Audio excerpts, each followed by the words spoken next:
విజయదశమి ముందు రోజు నిర్వహిస్తారు. ఆయుధ పూజ ఉన్నది అంటే ఇప్పుడు ఎవరి గాలికి వృత్తికి ఉండదు. సంబంధించిన వారి పనిముట్లను పూజించడం ఆనవాయితీగా వస్తుంది. ఒక రైతు వ్యవసాయానికి నువ్వు రా ఉపయోగించే మహా. పనిముట్లను పూజిస్తారు. ఇలా మహా. ఎవరి వృత్తిపరంగా వారి మహా ముందుకు సాధనాలను రాని బా. పూజిస్తూ ఉంటారు. అలా మహా. ఎందుకు పూజిస్తారు అంటే దేవదానవ సంగ్రామంలో ఉత్తరాషాఢ, శ్రవణం నక్షత్రాల దబ్బు. మధ్య అభిజిత్ లగ్నంలో విజయం సాధించడం జరిగింది ఫాయిల్. కాబట్టి నీ కారు వాయిపో. విజయదశమి ముందు నీ రోజున కారు ఈ వాయిపో. ఆయుధాలకి పూజలు చేయడం ఆనవాయితీగా వస్తుంది. పురాణాల ప్రకారం దుర్గాదేవి మహిషాసురమర్దినిగా రాక్షసులను సంహరిస్తుంది కాబట్టి ఆ రోజున ఆయుధాలకి పూజలు నిర్వహించడం జరిగింది.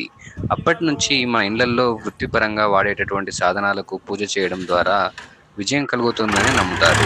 అర్జునుడు తన వస్తువులను చెట్టులో దాచిపెట్టి విజయదశమికి ఒక్క రోజు ముందున ఆ పనిముట్లు తీసుకొని కురుక్షేత్ర పక్కన యుద్ధానికి సైడ్. వెళ్ళగా కురుక్షేత్ర యుద్ధంలో విజయం సాధిస్తారు.